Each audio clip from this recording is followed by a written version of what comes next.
Anda tahu tak, Jakarta sekarang sedang tenggelam dengan agak cepat. Bukanlah kata keseluruhan Jakarta tu tenggelam, tapi secara purata, bandar ni ditenggelam sebanyak 3.5 cm setiap tahun. Nampak macam sikit kan? Tapi di bahagian utara Jakarta yang dekat dengan laut tu, tempat ni tenggelam lebih kurang 20 cm setahun.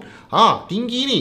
Jadi memang ada banyak infra yang dah musnah sebab dah tenggelam dan diorang kena bina lah dinding-dinding air. Itu pun selalu berlaku banjir. Jadi masalah ni berpunca disebabkan diorang guna terlalu banyak tube well yang gali air daripada bawah tanah tu. Tapi nak buat macam mana? Sebab memang tak ada piping yang bersih dan proper macam dekat negara kita. Sebabnya dulu Belanda masa dia bina infra memang dia saja tak bina piping bawah tanah yang betul untuk orang Indonesia. Dia bina elok-elok dekat tempat duduk dia sahaja. Jadi sekarang bandar ni makin lama makin tenggelam, lepas tu makin padat pula. Apa yang anda rasa Indonesia akan buat?